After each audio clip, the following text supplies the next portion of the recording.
Jai Hind, myself Siddhant Sharma, and from today we are going to start a complete science course for class 9s. Today is day 1 and we are going to start the first chapter of class 9 science, matter in our surrounding.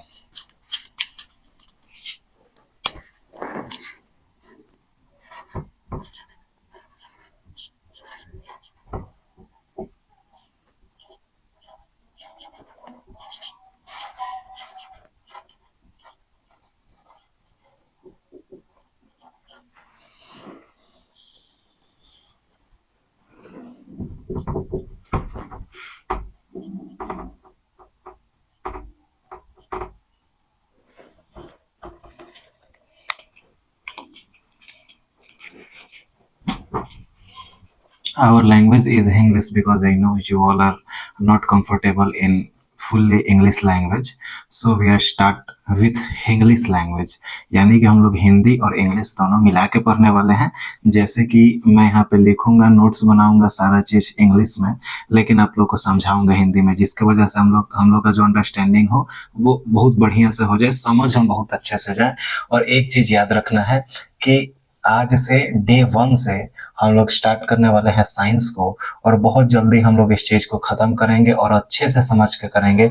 एक चीज़ का guarantee मैं आप लोग को देता हूँ कि आप लोग अगर यहाँ से पढ़ के जाएंगे क्लास 9th का, तो इससे बाहर कहीं क्वेश्चन नहीं आने वाला है। हम लोग जो होंगे वो एनसीईआरटी से पढ़ेंगे सारा चीज़, यानी कि एग्जामिनेशन में बनने वाले, प्लस में आगे चल के जो कंपटीशन क्लासेस में, कंपटीशन एग्जामिनेशंस में आप लोग का जितना भी क्वेश्चन आता है, जिसके लिए आप लोग को कंपटीशन क्लासेस लेनी पड़ती है, अगर आप लोग यहाँ से पढ़ के जाएंगे तो आपका बेस खूब बढ़िया बन जाएगा, जिसके वजह से आप 11th-12th कंप्लीट करने के बाद किसी भी प्रकार का एग्जामिनेशन को अच्छे से क्वालिफाई कर सकते हैं।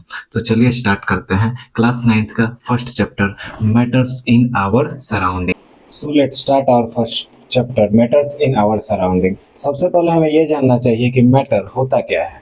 चैप्टर हमारा जो है वो है मैटर्स इन आवर सराउंडिंग। तो सबसे पहले हम लोग ये जानते हैं कि मैटर होता क्या है, तो इस चीज को ध्यान से समझिए।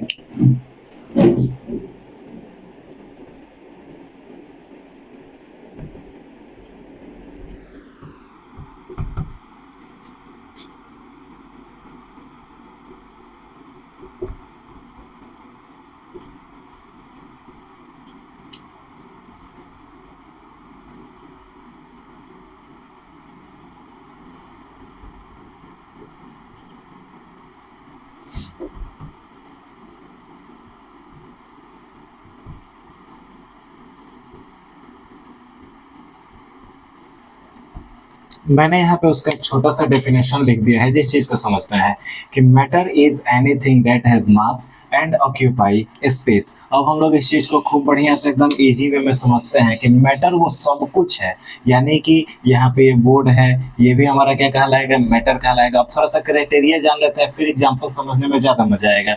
Matter is anything that has मास, सबसे पहला चीज, एंड ऑक्यूपाई स्पेस। अब आपको समझना है, यहाँ पे दो चीज मैंने बता दिया, इस चीज को ध्यान से समझिए कि मैटर वो सब कुछ है जिसके पास मास हो और वो जगह को घेरता हो। सबसे पहला चीज कि ये बोर्ड को मैं अभी उतारूंगा तो ये बोर्ड का कुछ मास है, समझ में आ गया। दूसरा चीज कि मैंने इस बोर्ड को लगाया तो यहाँ से लेकर यहाँ तक का स्पेस जो है इसको क्या कर रहा है, ऑक्यूपाई कर रहा है। दूसरी चीज को समझना है कि मैं अगर बात कर दूं तो ये हमारा जो घर है, जहाँ पे हम जो कमरा है, हमारा जो घर है, जहाँ पे मैं वीडियो शूट कर रहा हूँ, तो ये भी एक तरह से बहुत सारे जगह को घेरे हुए है। और हम देखें तो इसका भी कुछ मास होगा।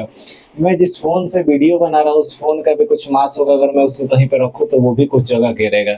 सब चीज को हटाते हैं, मैं यहाँ पे खड़ा हूँ, मेरा भी कुछ मास है, और मैं जहाँ पे खड़ा हूँ मैं भी कुछ जगह को घेर रहा हूँ। ये मार्कर है, इसका भी कुछ मास है और ये भी कुछ जगह को घेर रहा है। तो मैं, बोर्ड, दीवार, ये घर, ये मार्कर, ये सारा चीज जो आप अपने आसपास में देख रहे हैं, ये सब चीज क्या है, तो मैटर है। ध्यान से दो बात याद रखना है कि मैटर वो सारा चीज है, लेकिन कब है, जब उसमें मास होना चाहिए, ठीक है। दूसरा चीज कि वो जगह घेरे। अब बात आता है कि जो हमारा ये हवा है जिसकी वजह से हम सांस ले पा रहे हैं, वो क्या है हमारा। बहुत सारे लोगों को ये होता है कि हवा जो है उसमें तो मास है ही नहीं, तो अब हम लोग 9th क्लास में आ गए हैं, अब जूनियर सेक्शन में हम लोग हैं नहीं कि उस चीज़ में हम लोग फंसेंगे। अब हम लोग डीपली इस चीज़ को समझेंगे कि जो हमारा हवा है, जो हमारा एयर है, उसमें भी क्या होता है, मास होता है, वो भी जगह को घेरता है, तो वो भी हमारा क्या होगा, मैटर होगा। यानी कि एक तरह से हम बोले तो हम जितनी भी चीज़ों को अपने आंखों से देख पाते हैं वो सारा चीज़ क्या है हमारा, तो मैटर है, क्योंकि सारे चीज़ों में मास होता है और सारा चीज़ जो है कहीं ना कहीं जगह घेरता है। तो सबसे पहला हमारा टॉपिक ये था, सबसे पहला चीज़ क्या होना चाहिए कि उसके पास मास होना चाहिए, ये हमारा फर्स्ट कंडीशन है। दूसरा कि वो स्पेस ऑक्यूपाई करना चाहिए, ये हमारा सेकंड कंडीशन है। तो हमें मैटर को जानने के लिए ये चीज़ जानना बहुत ज़रूरी था। अब हम लोग नेक्स्ट टॉपिक में ये समझने वाले हैं कि मैटर जो होते हैं वो किन किन पार्टिकल से मिलकर बने होते हैं, यानी कि एक तरह से पार्टिकल्स ऑफ मैटर के बारे में हम लोग जानने वाले हैं। तो चलिए एक चार्ट के द्वारा हम मैटर को और उसके पार्टिकल को खूब अच्छे से समझा देते हैं, ध्यान से समझिए। तो हमारा जो नेक्स्ट पॉइंट है वो ये है कि प्रॉपर्टीज ऑफ मैटर। अभी हम लोगों ने जान लिया कि मैटर हम किसे कहेंगे, तो वो सारा चीज़ जिसमें कुछ मास हो और वो जगह घेरता हो उसको हम क्या कहेंगे, तो मैटर कहेंगे। ये सारा चीज़ हमने जान लिया। 3-4 एग्जाम्पल आप लोग सोचिए। एग्जाम्पल सोचना क्या है, अपने आसपास में जो चीज़ दिखता है, अगर आपके आसपास में कॉपी हुआ, वो कॉपी क्या होगा, मैटर होगा। अगर आपके आसपास में टीवी दिख रहा है, वो टीवी क्या होगा, मैटर होगा। आपके आसपास में फैन दिख रहा है, वो क्या होगा, मैटर होगा। कूलर है, क्या है, मैटर है। Fridge matter. कोई भी चीज़ जो भी आपके आसपास में, सबसे क्लोज में आपके आसपास में मोबाइल दिख रहा है अभी, वो मोबाइल भी क्या है, मैटर है। तो ये चीज़ हम लोगों ने समझ लिया है। अब हम लोग समझेंगे प्रॉपर्टीज ऑफ मैटर। ये एक बहुत ही इंपॉर्टेंट पॉइंट है इसका, इस चीज़ को समझिएगा। यानी कि मैटर के कुछ प्रॉपर्टीज को हम लोग जानेंगे। सबसे पहले मैं आप लोगों को समझा देता हूँ, इस चीज़ को बहुत बढ़िया से आप लोग समझिएगा। देखिए, सबसे पहला चीज़ की जो हमारा मैटर है, इसका क्या क्या प्रॉपर्टीज है, इस चीज को हम लोग समझते हैं। अच्छा एक बात बताइए कि मैंने बोला कि ये क्या है, मैटर है, ठीक है। तो ये मैटर है, तो सबसे पहला ये इसका प्रॉपर्टीज होगा कि ये जो है बहुत स्मॉल पार्टिकल से बना हुआ है। अच्छा एक बात बताइए कि आप सभी में से कोई भी इसके पार्टिकल्स को देख सकते हैं क्या? तो हम लोग अपनी आंखों से इसके पार्टिकल्स तक को नहीं देख सकते हैं। ये मैटर जो होता है उसका पार्टिकल बहुत छोटा छोटा होता है, ठीक है। यानी कि अगर हम बोले हैं तो ये स्मॉल पार्टिकल से मिलकर बना हुआ है। सबसे पहला चीज हमारा ये आ जाता है।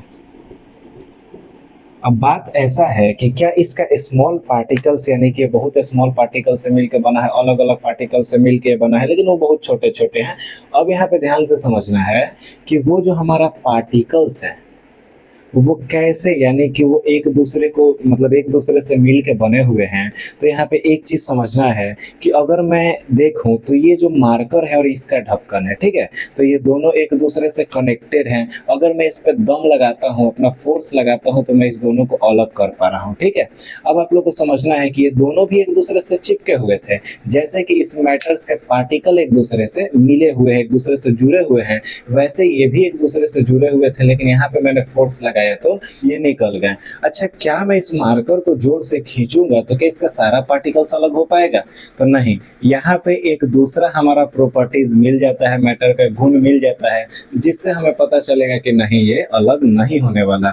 उस चीज को हम लोग क्या बोलते हैं, तो इंटरमोलिक्यूलर फोर्स ऑफ अट्रैक्शन। यानी कि जो हमारा दूसरा प्रॉपर्टीज आएगा उसको हम लोग बोलेंगे इंटरमोलिक्यूलर फोर्स ऑफ अट्रैक्शन। अब यहाँ पे समझ लेना है आप लोगों को कि जो हमारा इंटरमोलिक्यूलर फोर्स ऑफ अट्रैक्शन है, ये एक बहुत ही इंटरेस्टिंग पॉइंट है। मैं बताता हूँ लिख के आप लोगों को।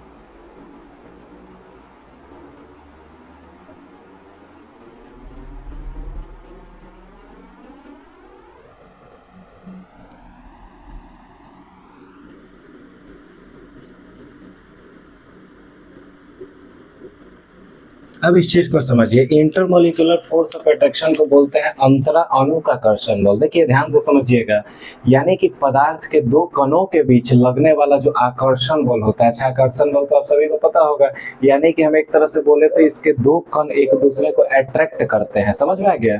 तो उसी चीज को अगर हम बात बोल देते इंटरमोलिक्यूलर फोर्स ऑफ अट्रैक्शन जो है, यानी कि दो कणों के बीच लगने वाला फोर्स ऑफ अट्रैक्शन जो है, उसी के वजह से जो सॉलिड है उसको आप कितना भी खींचिए वो अलग नहीं होने वाले हैं, क्योंकि उसका इंटरमोलिक्यूलर फोर्स ऑफ अट्रैक्शन जो होता है वो बहुत ज़्यादा होता है। अच्छा, एक बात बताइए कि ये दोनों एक दूसरे से जुड़े हुए हैं, ठीक है, अच्छी बात है, ये दोनों एक दूसरे से जुड़े हुए हैं, लेकिन इसके बीच में स्पेस होगा कि नहीं, ये चीज़ भी सोचने वाली बात है।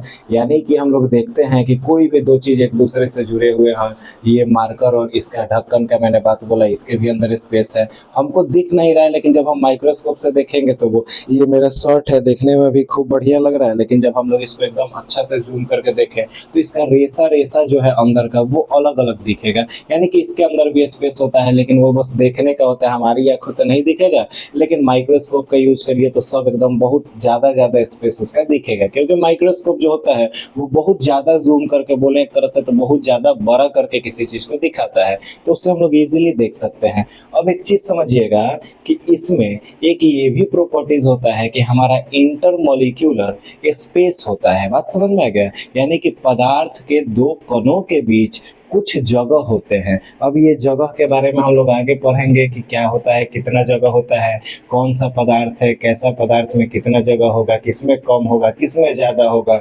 जिसका स्पेस ज़्यादा होगा उसका फोर्स ऑफ अट्रैक्शन कैसा होगा। ये सारा बहुत इंटरेस्टिंग, बहुत बढ़िया बढ़िया टॉपिक आने वाला है, बस अच्छा से ध्यान से समझना है। तो तीसरा हमारा जो टॉपिक आ जाएगा वो क्या हो जाएगा?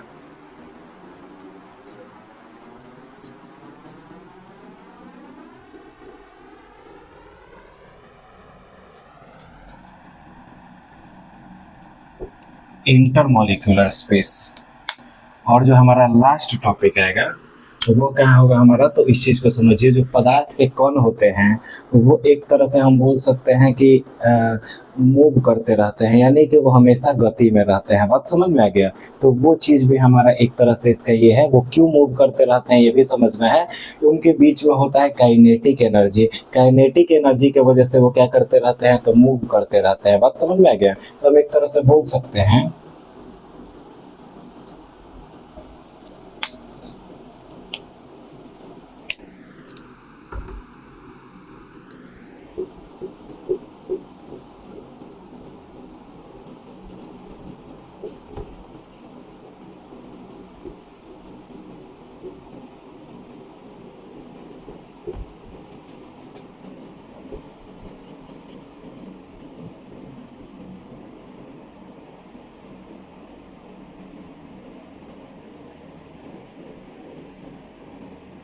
कि जो पार्टिकल ऑफ मैटर होते हैं वो हमेशा घूमते रहते हैं, यानी कि एक तरह से बोले तो मूव करते रहते हैं। घूमने का मतलब ये नहीं है कि इसका पार्टिकल है ये घूम के उधर चला जाएगा, मतलब ये अंदर में अपना मूवमेंट करते रहेगा। अब ध्यान से समझना है कि काइनेटिक एनर्जी का मैंने बात किया, उसी पे सब डिपेंड करता है। अगर हम लोग काइनेटिक एनर्जी को बढ़ा दें तो मूवमेंट फास्ट हो जाएगा, काइनेटिक एनर्जी कम हो तो मूवमेंट हमारा स्लो हो जाएगा। आगे हम ये सारे चीज़ को अच्छा से पढ़ने वाले हैं फुल एक्सप्लेनेशन के द्वारा। सबसे पहले इस चीज़ को समझ लीजिए, उसके बाद मैं इन सब चीज़ को जो मैंने यहाँ पे शॉर्ट में लिखा है उसको एक प्रॉपर प्रॉपर्टीज के पॉइंट बना के आपको दे देता हूँ, उसको अच्छा से नोट्स में लिख लीजिएगा आप लोग। पहले नॉर्मली समझिए कि मैटर का क्या क्या प्रॉपर्टीज मैंने बताया। सबसे पहला चीज कि पदार्थ के दो कणों के बीच में होता है इंटरमोलिक्यूलर फोर्स ऑफ अट्रैक्शन, जिसके वजह से पदार्थ के दो कण यानी कि दो हमारे जो कण होते हैं, पार्टिकल होते हैं, वो एक दूसरे को पकड़ के रखते हैं, ठीक है। उसके बाद जो दूसरा चीज ये है कि पदार्थ के कणों के बीच स्पेस होता है। बात समझ में है? जिसको हम लोग क्या बोलते हैं, इंटरमोलिक्यूलर स्पेस। यानी कि हम एक तरह से बोले तो पानी जो होता है, अगर पानी एक ग्लास में हम भरे हुए हैं और उसमें नमक अगर घुल पा रहा है, इसका मतलब कि जो वाटर पार्टिकल्स था हमारा, यानी कि वाटर का जो हमारा कण था, एक तरह से हम बोले तो वाटर के अंदर में स्पेस था, तभी ना नमक घुल पाया। तो ये सारा चीज को हम लोग को समझना है। तीसरा हमने ये पढ़ा कि हमारा जो मैटर है वो स्मॉल पार्टिकल से मिलकर बना हुआ है। अब ध्यान से समझना है कि ये स्मॉल पार्टिकल जो मैंने यहाँ पे लिखा है, ये स्मॉल पार्टिकल क्या क्या हो सकते हैं, एटम, मॉलिक्यूल्स, और अगर अंदर में हम लोग जाएंगे तो एटम हमारा टूटेगा जिसमें आ जाएगा इलेक्ट्रॉन, प्रोटॉन और न्यूट्रॉन। ये सारे चीज को हमें समझना है, तो ध्यान से समझिएगा। ये स्मॉल पार्टिकल से मिले हुए हैं, इनमें इंटरमोलिक्यूलर फोर्स ऑफ अट्रैक्शन होता है, इंटरमोलिक्यूलर स्पेस होता है, और पार्टिकल ऑफ मैटर जो होते हैं वो हमेशा मूवमेंट करते रहते हैं। इस चीज को समझना है। अब मैं इस सारे चीजों को पॉइंट्स के में बना के लिख देता हूँ, जिसको आप लोग नोट्स में लिख सकते हैं और याद कर सकते हैं एग्जामिनेशन में अच्छे नंबर लाने के लिए।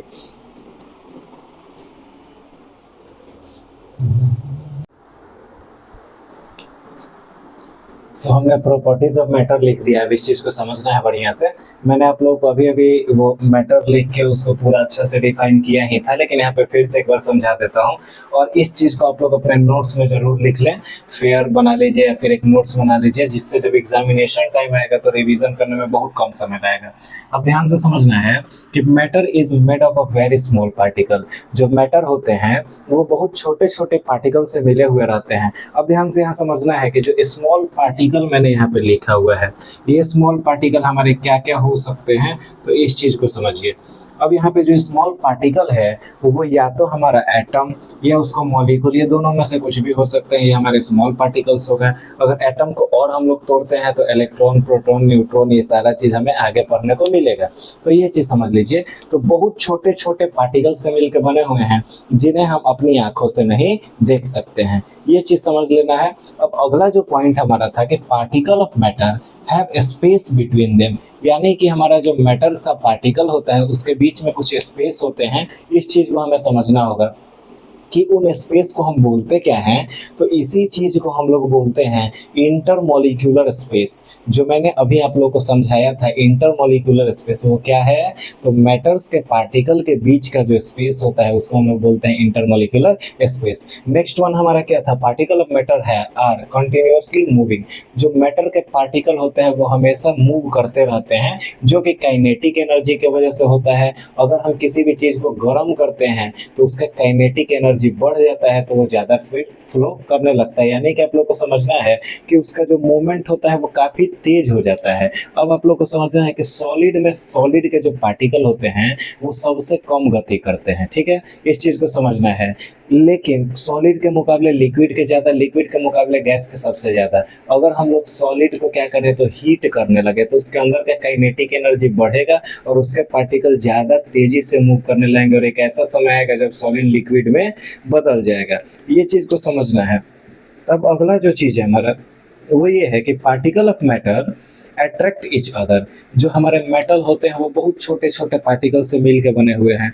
अब ये अगर संगठित हैं एक जगह, यानी कि मिल के हैं एकदम एक जगह हैं, वो अलग नहीं हो रहे हैं, इसका मतलब क्या है कि इनको कोई ना कोई पकड़ के रखा हुआ है। कोई ना कोई पकड़ के रखा हुआ है का मतलब क्या हुआ कि मेटल्स के जो पार्टिकल्स हैं वो एक दूसरे को पकड़ के रखे हुए हैं। अब एक दूसरे को पकड़ने का मतलब क्या है कि वो एक दूसरे को अट्रैक्ट करते हैं, एक दूसरे को जोड़ के रखते हैं, जिसको हम लोग बोलते हैं इंटरमॉलिक्यूलर फोर्स ऑफ अट्रैक्शन।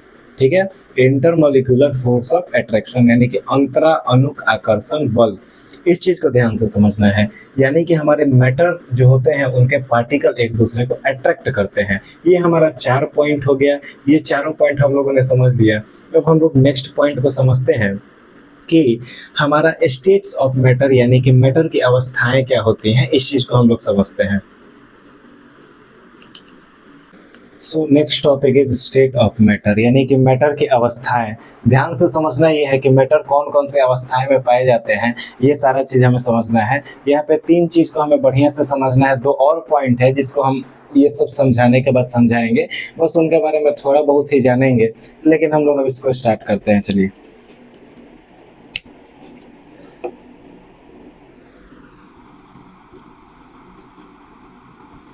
जो हमारा मैटर है इसको नॉर्मली हम लोग 3 अवस्थाएं में देखते हैं। देखिए, सबसे पहला चीज कि हमारा ये बोर्ड है, ये भी तो मैटर है। अभी हम ग्लास में पानी लाए वो भी मैटर है। इस रूम में जो हवा है वो भी मैटर है। ये तीनों चीज मैटर है, लेकिन तीनों डिफरेंट है। यही इसका अवस्था है। अब ध्यान से समझना है, जो बोर्ड है ये कैसा है, तो ये सॉलिड है। बात को ध्यान से समझना है। जो पानी का मैंने बात किया यानी कि वाटर का, वो हमारा लिक्विड है, और जो ये हवा है वो कैसा है, तो वो गैसियस स्टेट में है। अब ध्यान से समझना है इस चीज को कि स्टेट ऑफ मैटर को हम लोग 3 भागों में बांटते हैं।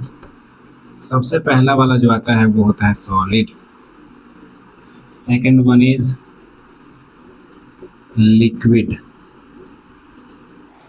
और थर्ड वन जो है हमारा वो हो जाता है गैस। ध्यान से समझना है, इस तीनों के अलावे 2 और चीज हैं जो कि हमारे एनसीईआरटी में या फिर सारे बुक्स में दिए रहते हैं, जिनका एक तरह से हम बोले तो एग्जामिनेशन में कम आने की वजह से बहुत सारे लोग उसको छोड़ के भी चलते हैं, लेकिन हम लोग इस चीज को समझ लेते हैं। जो चौथा है उसको हम लोग बोलते हैं प्लाज्मा,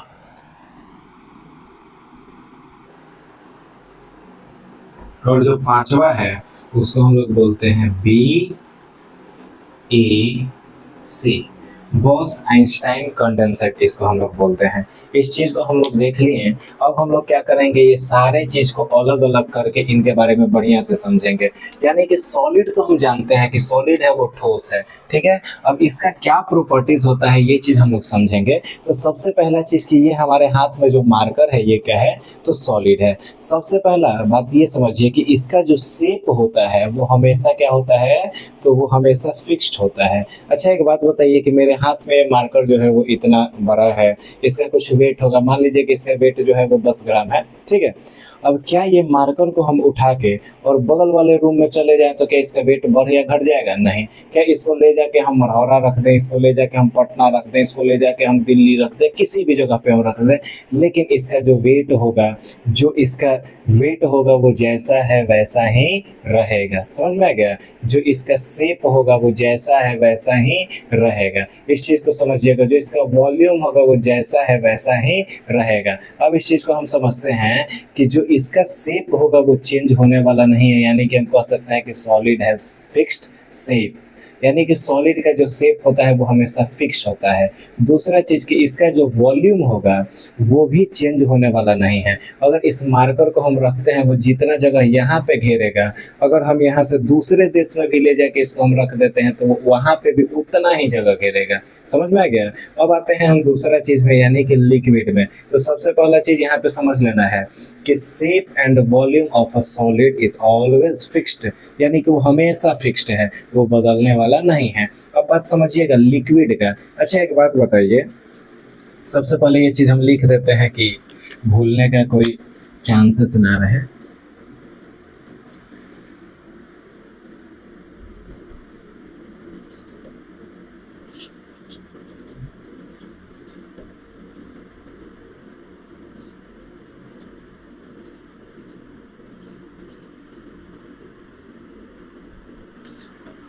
अब जो हमारा लिक्विड है इस चीज को हम लोग समझते हैं। मैं अगर पानी एक ग्लास में लाता हूँ तो आप एक चीज को ध्यान में रखिएगा कि वो जो पानी होगा वो ग्लास का जो जैसा ग्लास का संरचना होगा, जैसा वो ग्लास का स्ट्रक्चर होगा वैसा वो अपना शेप कर लेगा, ठीक है। अगर उस पानी को हम एक बर्तन में रख देते हैं, किसी भी बर्तन में, तो बर्तन का एकदम शेप ले लेगा। अगर उस पानी को हम उठा के फिर बोतल में डाल दें, वो बोतल का शेप ले लेगा।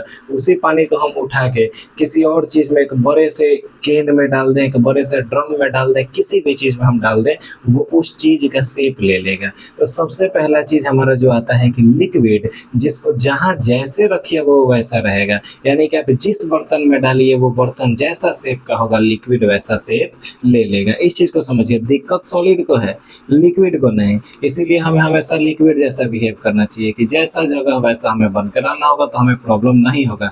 लेकिन हाँ, अगर आप ज्यादा सॉलिड बनिएगा, अपने आप को ज्यादा फिक्स्ड रखने की कोशिश कीजिएगा, तो फिर दिक्कत बढ़ेंगी, क्योंकि आपका जो शेप होगा वो कभी चेंज नहीं होने वाला है। आप कहीं भी जाइएगा, लिक्विड जो है, गैस जो है, इस सब का ऐसा है कि जहाँ जाएगा सब वैसा शेप ले लेगा। अगर आप उसको जिस चीज में रखना है उसमें रखिए, कोई प्रॉब्लम नहीं, उसका शेप फिक्स्ड नहीं है। वो अगर ग्लास में रखिएगा ग्लास के शेप का, किसी और चीज में रखिएगा उसके शेप का। तो अब हम लोग यहाँ पे बोल सकते हैं कि लिक्विड जो है इसका जो शेप होता है वो फिक्स्ड नहीं होता है। जो लिक्विड का हमारा शेप होगा क्या वो फिक्स्ड होगा?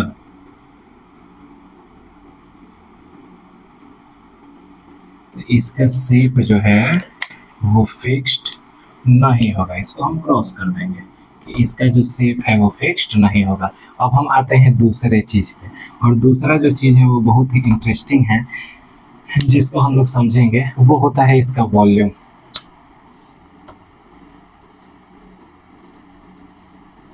देखिए इस चीज को ध्यान से समझना है कि वॉल्यूम ऑफ अ लिक्विड, अगर हम पानी 1 लीटर रखेंगे तो वो 1 ही लीटर रहेगा। आप कहीं पे उसको रख लें, कुछ भी कर लें, उसका जो वॉल्यूम हो वो सेम ही रहेगा। अच्छा एक बात समझिए कि आप सभी के घर में कहीं ना कहीं से दूध आता होगा, दूध वाला बेचारा बॉटल में या फिर केन जो होता है, हम लोग की तरफ एक केन होता है, उसमें वो लेके आता होगा दूध। अब क्या उस दूध को हम केन से ले जाके वो बड़का बाल्टी में रख दे तो क्या वो 10 लीटर बन जाएगा? नहीं, 1 लीटर दूध है तो वो 1 ही लीटर रहेगा। बात समझ में आ गया? यानी कि हम लोग बोल सकते हैं कि वॉल्यूम जो होगा वो कैसा होगा, तो हमेशा फिक्स्ड होगा। अब इस चीज को समझिए। और गैस हमारा जो है इसका ना ही शेप फिक्स्ड होगा और ना ही इसका वॉल्यूम फिक्स्ड होगा।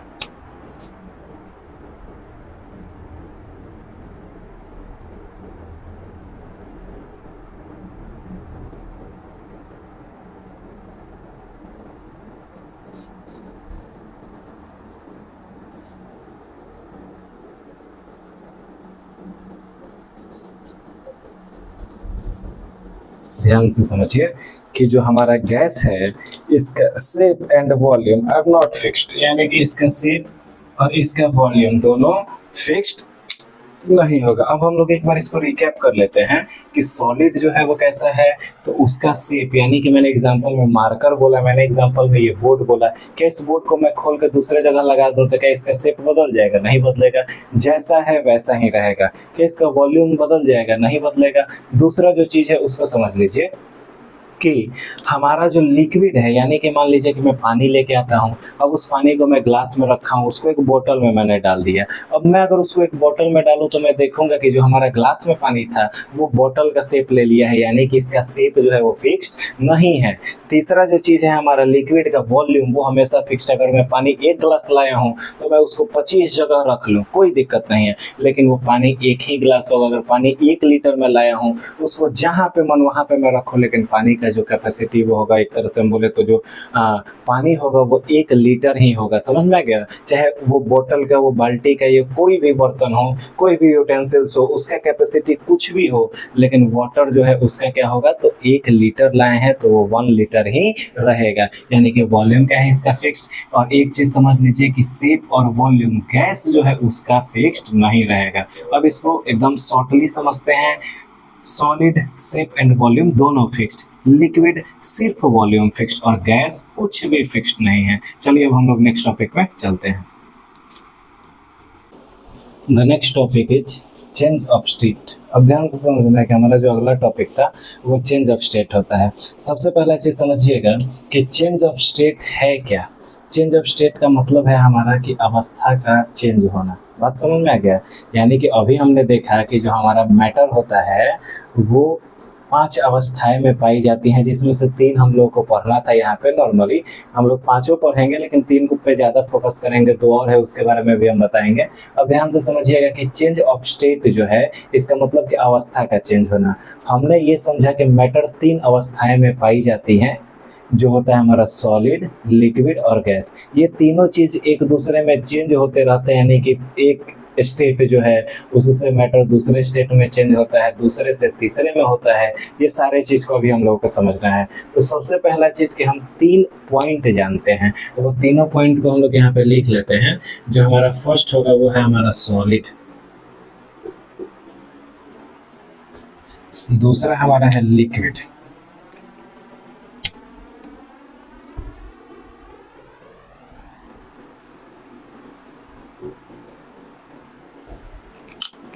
और तीसरा हमारा है गैस। अब हमें समझना है, ध्यान से समझना है। ये मैं इतना दूर दूर इसलिए लिखा हूँ, अभी तीनों को मैं रिलेट करने वाला हूँ, रिलेट करके नाम बताऊंगा आप लोगों को। ध्यान से समझिएगा और इसको लिख लीजिएगा। सबसे पहला चीज कि हम जानते हैं कि जब हमारा सॉलिड लिक्विड में चेंज होता है, यानी कि जब हम सॉलिड से लिक्विड की तरफ जाएंगे तो फिर उसको क्या कहेंगे, हम नॉर्मली इसको समझ सकते हैं। अच्छा एक बात बताइए, आपके घर में बर्फ होगा, या फिर एक तरह से हम बोलेंगे तो हम गर्मी के दिनों में पानी जो होता है उसको फ्रिज में रखते हैं बॉटल में भर के, और बॉटल हमारा जम जाता है ज़्यादा ठंडा होने के कारण, तो हम उसको क्या बोलते हैं कि हमारा जो बॉटल है वो अब उसका वाटर जो है वो आइस फॉर्म में हो गया है। अच्छा उस चीज़ को हम निकाल के बाहर रख देते हैं और बोलते हैं कि इसको तब तक रखो बाहर जब तक कि आइस मेल्ट ना हो जाए। अब ध्यान से समझना है कि जब हमारा सॉलिड लिक्विड स्टेट में जाता है, यानी कि बर्फ पानी बन रहा है, बर्फ पिघल रहा है, उसको हम क्या बोलते हैं, मेल्टिंग। क्या बोलते हैं, मेल्टिंग। तो ये कोई बड़ा टॉपिक नहीं है, ये एकदम इजी वे में हम लोग इसको ऐसे ही समझेंगे। और मैं जैसे बना रहा हूँ उसी प्रकार से आप लोग को अपने कॉपी पे बनाना है कि आप लोग के लिए इजी हो इसको याद रखना। जब हमारा सॉलिड लिक्विड में जाएगा तो उसको क्या बोलेंगे, तो उसको हम बोलेंगे मेल्टिंग। अब जो दूसरा चीज है कि अगर हमारा लिक्विड जो है वो गैस में जाता है, अब ध्यान से समझिएगा कि लिक्विड गैस में जाएगा तो उसको हम लोग क्या बोलेंगे। सबसे पहला चीज कि लिक्विड यानी कि पानी हमारा है, ये क्या होता है तो गैस के रूप में चेंज होता है। सबसे पहला बात इसमें ये आता है कि पानी किस प्रकार से गैस के रूप में चेंज हो रहा है। यानी कि ऐसा भी हो सकता है कि आप उसको हीट दे रहे हो, जैसे कि हम लोग इंडक्शन पे क्या करते हैं तो पानी को रखते हैं और ऑन करते हैं, तो उसके बाद पानी हमारा गर्म होकर धीरे धीरे भाप बन के ऊपर उड़ने लगता है। अब आप लोग को समझना है कि वो धीरे धीरे ऊपर जब जाता है तो एक तरह से हम बोले तो वो भी तो लिक्विड से गैस में चेंज हो रहा है। तो फर्स्ट हमारा स्टेप जो आता है वो हमारा हो जाता है बॉइलिंग का।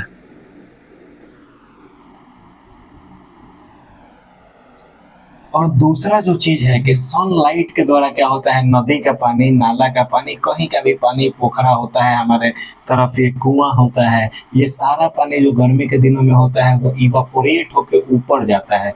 जिसके कारण गर्मी के दिनों में हम देखते हैं कि नदी का सूख जाना, पोखरा जो है वो सूख जाता है, कुआं जो है वो सूख जाता है। कैसे सूख जाता है, क्योंकि वो सारा पानी इवापोरेट होकर ऊपर चला जाता है। वाटर साइकिल के बारे में तो आपने पढ़ा ही होगा कि जो हमारा ग्राउंड वाटर है वो इवापोरेट होकर ऊपर जाएगा, क्लाउड बनेगा। क्लाउड बनने के बाद क्या होगा तो ऊपर से फिर वो ठंडा होगा, ठंडा होने के बाद फिर पानी बन के नीचे आएगा, फिर इवापोरेट होगा, फिर ऊपर जाएगा, फिर पानी बन के नीचे आएगा। यही साइकिल चलते रहता है। तो ये दूसरा जो इसका वो है वो हमारा क्या है तो इवापोरेशन है। अब इस चीज को समझना है।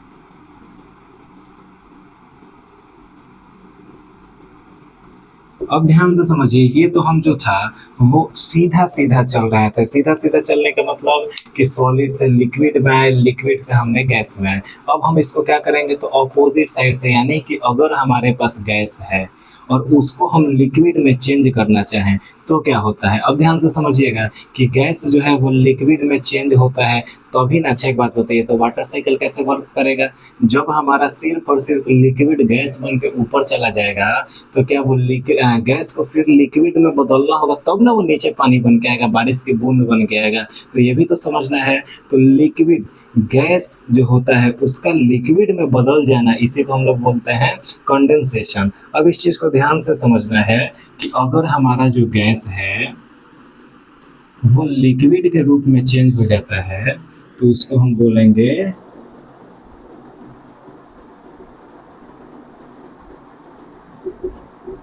कंडेंसेशन।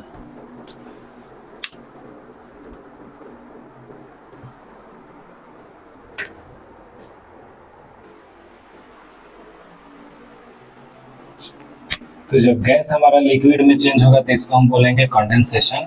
और जब हमारा लिक्विड सॉलिड में चेंज होगा तो इसको हम क्या बोलेंगे। ध्यान से समझिएगा, जिनको जिनको पता होगा इसका आंसर आप लोगों को कमेंट में देना है। अब इस चीज को समझिए तो कि लिक्विड जो है हमारा वो सॉलिड में चेंज होना। अच्छा एक बात बताइए, वाटर बॉटल आप लोग फ्रिज में रखते हैं, फ्रिज में रखते हैं, जब वाटर बॉटल हमारा जो है वो जम जाता है, या फिर एक तरह से हम बोले तो बर्फ का जमना, या किसी भी चीज का, अच्छा जमना जो वर्ड होता है, जो हिंदी का एक वर्ड है जमना, उसको हम लोग क्या बोलते हैं तो उसको हम लोग बोलते हैं फ्रीजिंग। अब इस चीज को समझिएगा, कभी भी लिक्विड जब सॉलिड में चेंज होगा उसको हम लोग बोलते हैं जमना। क्या बोलते हैं, जमना।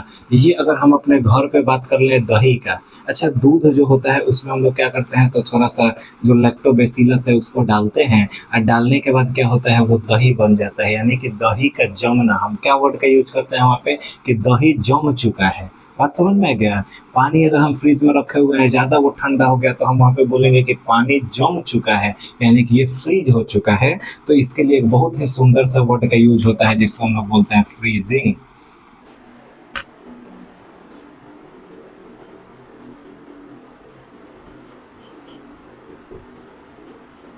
अब अगला चीज ध्यान से समझना है, ये सारा कंडीशन तो मैंने बता दिया और ये सारा चीज बहुत ही इंटरेस्टिंग था, आप लोग अच्छा से समझे होंगे। अब अगला एक कंडीशन ऐसा होता है जो कि हम सब देखे हैं, बस मैं एक बार बताऊंगा आप सभी को याद आ जाएगा। अच्छा एक बात बताइए, होता ऐसा है कि आप सभी ने कभी ना कभी एक चीज का यूज किया होगा जिसको हम लोग बोलते हैं कपूर। अच्छा, कपूर का पूजा में यूज होता है, कभी आप लोगों ने देखा है कि कपूर को लिक्विड में चेंज होते हुए? कपूर तो सॉलिड स्टेट में है, तो जो कपूर होता है वो डायरेक्ट हमारा सॉलिड से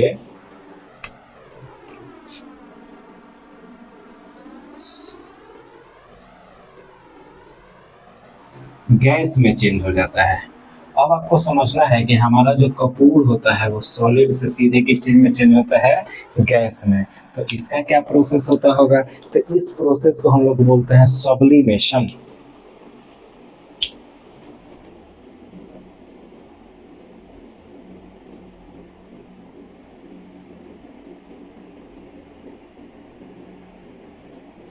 अब समझना है कि अगर हमारा सॉलिड से डायरेक्ट गैस में चेंज होता है उसको हम लोग बोलेंगे सब्लिमेशन। अब हम लोग एक बार इसको रिकैप करेंगे। अगर सॉलिड से लिक्विड में गया तो मेल्टिंग, लिक्विड से गैस में गया तो बॉइलिंग या फिर इवापोरेशन, गैस से हमारा लिक्विड में गया तो कंडेंसेशन, और लिक्विड से हमारा सॉलिड में गया तो फ्रीजिंग, डायरेक्ट सॉलिड से गैस में गया तो उसको क्या बोलेंगे हम लोग? तो उसको बोलेंगे सब्लिमेशन।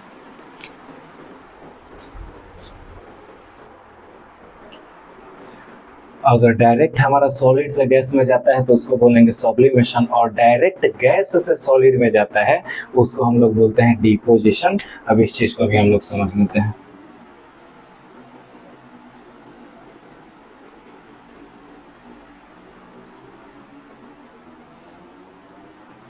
देखिए इधर जा रहा है, यानी कि यहाँ से लेके जो है वो इस साइड जा रहा है। इस चीज को ध्यान देना है।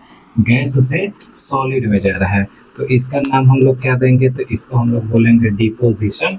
तो इस चीज को मैं यहाँ पे लिख देता हूँ, आप सभी को नोट्स में लिख लेना है इसको खूब बढ़िया से।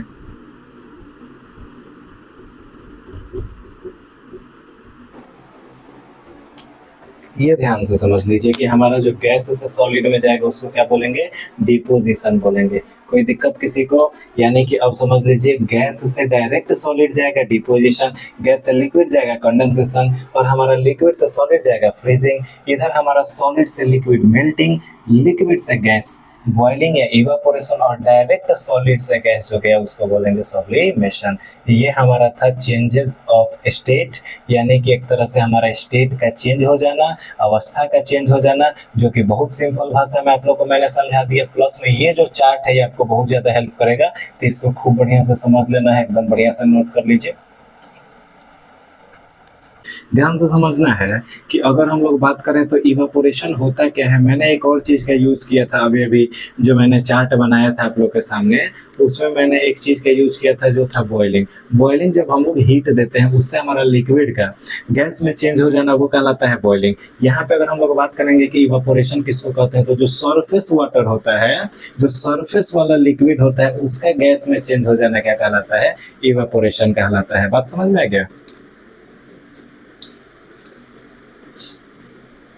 इस चीज को मैं लिख देता हूं यहाँ पे।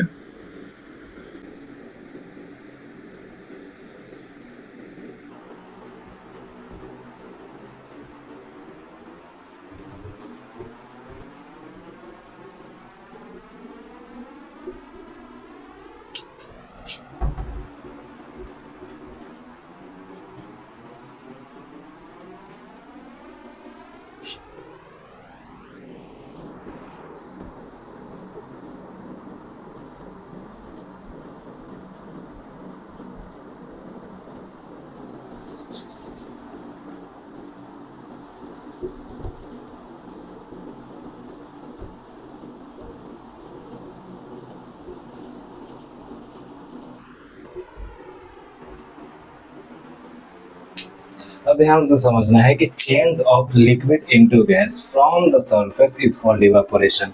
जो हमारा लिक्विड का गैस में चेंज हो जाना सरफेस से, वही क्या कहलाता है? इवापोरेशन कहलाता है। ध्यान से समझिएगा, ये हमारे सनलाइट के द्वारा होता है और ये हमारा एक तरह से बहुत ही इम्पोर्टेंट रोल निभाता है वाटर साइकिल में या फिर बारिश होने में, हम जो भी कहें इसको, उसमें सबसे बड़ा योगदान इसी का होता है। हमारा क्या होता है कि वाटर जो होता है वो इवापोरेट होता है, और इवापोरेट होने के कारण वो क्या होता है, तो वाष्प बन के ऊपर जाता है। ऊपर जाने के बाद वो बादल बनता है वहाँ पे, और ठंडा होने के बाद फिर बारिश की बूंदे बन के नीचे आ जाता है। एक और चीज़ यहाँ से हम सीख सकते हैं कि ठंडा होना यानी कि इवापोरेशन, यानी कि वाष्प यानी कि गैस, जो हमारा गैस है वो ठंडा हुआ। ठंडा हुआ तो वो क्या हुआ, यानी कि एक तरह से कंडेंस हुआ। जब कंडेंस हुआ वो लिक्विड बन गया। अच्छा एक बात बताइए कि गैस का लिक्विड बन जाना ही क्या कहलाया था, तो कंडेंसेशन। याद है वो सारा चीज, तो उससे रिलेट हम लोग कर सकते हैं। देखिए ध्यान जब हम लोग देंगे तो हम लोग हर एक पॉइंट से कोई पॉइंट को रिलेट कर कर अच्छे से याद कर सकते हैं। तो यही चीज़ था हमारा इवापोरेशन। अब इवापोरेशन के लिए क्या क्या जरूरी है, तो ध्यान से समझना है। इवापोरेशन जो है इसके लिए सरफेस एरिया भी बहुत ज़्यादा जरूरी होता है। बात समझ में आ गया। जैसे कि मैं एक तरह से एग्जांपल दूं, तो एक ग्लास में मैं एक ग्लास ऑफ वाटर में एक जगह रखता हूँ ऊपर धूप में एकदम, और वहीं पे एक बड़े से बर्तन में उसी पानी को रखता हूँ। तो आप लोग एक चीज़ को ध्यान दीजिएगा कि जो बड़ा सा हमारा बर्तन है उसमें का जो पानी होगा वो जल्दी से इवापोरेट होगा। किसके मुकाबले, तो ग्लास के मुकाबले। ये चीज़ क्या बताता है, तो हमारा एरिया जितना बड़ा होगा इवापोरेशन उतना ज़्यादा हमारा होगा। दूसरा चीज़ हमारा हीट इसमें वो करता है, और तीसरा जो चीज़ हमारा होता है वो ह्यूमिडिटी करता है। अच्छा एक बात समझिएगा कि एयर जो है उसमें कितना वाटर पार्टिकल्स मौजूद है पहले से, ये बहुत मैटर करता है। समझ में आ गया। अगर जैसे कि हमारा गर्मी का दिन हो तो उसमें हवा जो होता है वो सूखा हवा होता है, तो इवापोरेशन बहुत जल्दी जल्दी होता है। और अगर हम बात कर दें तो बरसात का दिन हो, उस समय अगर देखा जाए तो टेम्परेचर तो सेम ही होगा लगभग उस समय, यानी कि ज़्यादा इसमें वो ना हो। यानी कि अगर हम बात करें गर्मी के दिन में 40 डिग्री अगर है और बरसात के दिन में भी 40 डिग्री है, तो हम एक तरह से बोले तो गर्मी के दिन में ज़्यादा जल्दी इवापोरेशन होगा। उसके कारण क्या होगा कि जो हमारा हवा है उसमें नमी नहीं है गर्मी के दिनों में, तो ज़्यादा जल्दी जल्दी हमारी इवापोरेशन होगा। और बरसात के दिनों में हवा में नमी है तो इवापोरेशन जो है वो स्लो हो जाएगा। इस सारी चीज़ों को ध्यान देना है। नेक्स्ट टॉपिक हमारा जो होगा वो होगा लेटेंट हीट, और उसको हम लोग समझने वाले हैं। लेटेंट हीट टॉपिक आ चुका है, इस चीज़ को हम लोग समझेंगे कि लेटेंट हीट होता क्या है। बढ़िया से हम लोग समझेंगे, क्योंकि हमने शुरू में ही बोला था कि इस चैप्टर में, और आज जो है हमारा वो है डे 1। इस चीज़ को समझ लेना है।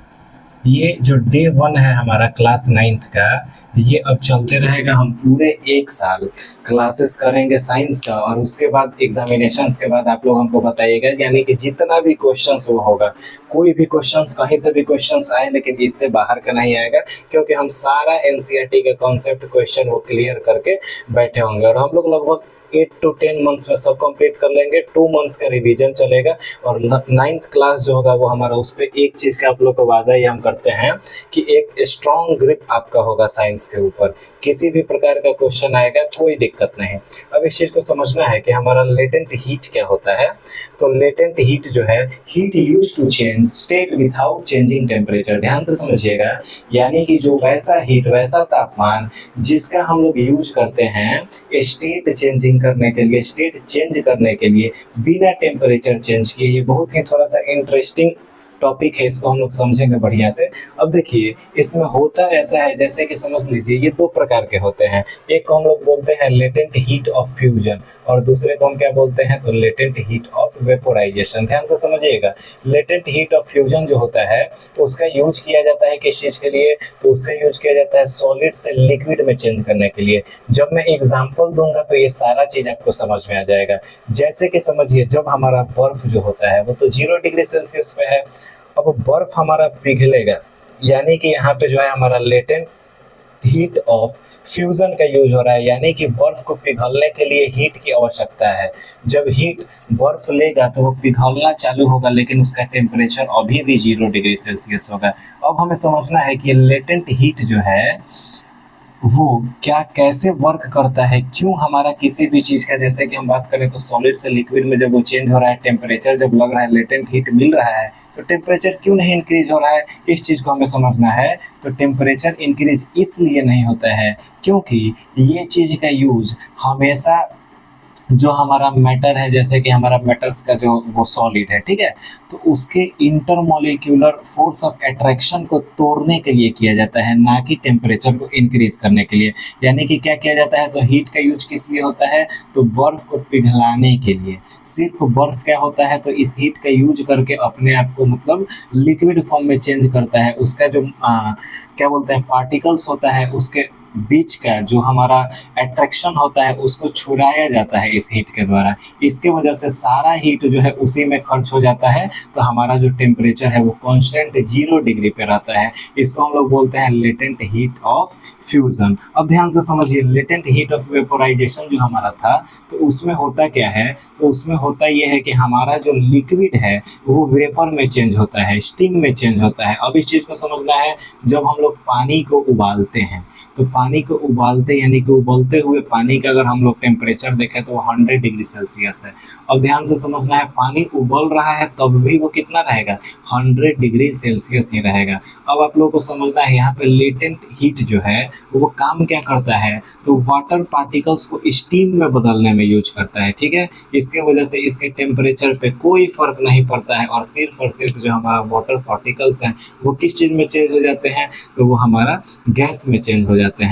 इसी को बोलते हैं लेटेंट हीट ऑफ वेपोराइजेशन। फिर से एक बार रिकैप कर लीजिए, लेटेंट हीट किसे बोलेंगे, तो हीट यूज टू चेंज, यानी कि हीट जिसका यूज किया जाए सिर्फ और सिर्फ स्टेट चेंज करने के लिए, ना कि टेम्परेचर चेंज। बात समझ में आ गया। इस हीट से टेम्परेचर चेंज क्यों नहीं होता है, क्योंकि ये जो हीट है वो सॉलिड के पार्टिकल्स को, या फिर हम बोले तो लिक्विड के पार्टिकल्स को, सीधे हम बोलते हैं कि मैटर्स के पार्टिकल्स के अंदर का इंटरमोलिक्यूलर फोर्स को तोड़ने में बस मदद करता है। आपको पता है कि इंटरमोलिक्यूलर फोर्स स्ट्रांग है तो वो सॉलिड है, अगर वो टूटने लगा, वीक हो गया, तो वो लिक्विड बन जाएगा। तो ध्यान से समझना है, इसी चीज को तोड़ने में ये हीट का यूज होता है, जिसके वजह से हम क्या कर सकते हैं कि लेटेंट हीट ऑफ फ्यूजन के वजह से हमारा जो टेम्परेचर है वो कांस्टेंट रहता है, लेकिन जो सॉलिड है वो लिक्विड में चेंज हो जाता है। टेम्परेचर कितना रहेगा, 0 डिग्री का 0 डिग्री। वैसे ही हम लेटेंट हीट ऑफ वेपोराइजेशन को देखते हैं, तो वहाँ पे हमारा टेम्परेचर 100 डिग्री का 100 डिग्री ही रहेगा,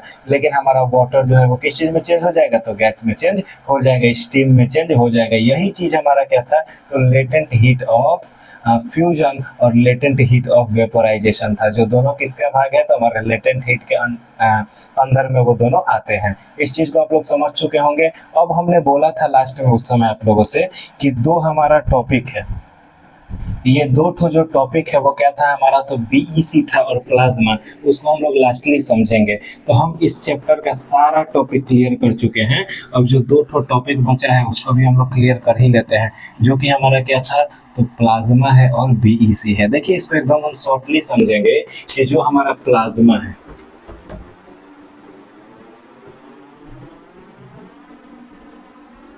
ये बहुत ही ज्यादा गर्म होता है।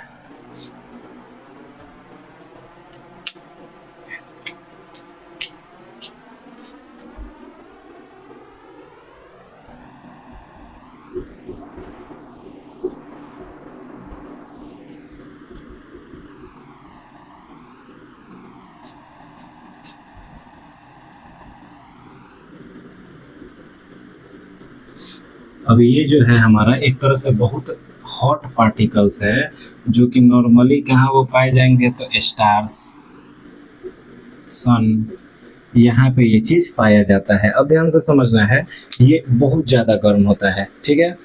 इतना हम लोग प्लाज्मा के बारे में जानेंगे। अब जो नेक्स्ट हमारा आता है वो है हमारा बीईसी। ध्यान से समझिएगा, जैसे हमारा प्लाज्मा इतना ज़्यादा गर्म है, वैसे ही हमारा जो बीईसी है ये बहुत ही ठंडा होता है। ये हमारा बहुत ही ठंडा होता है, यानी कि हम बोले तो वेरी कोल्ड। अब समझ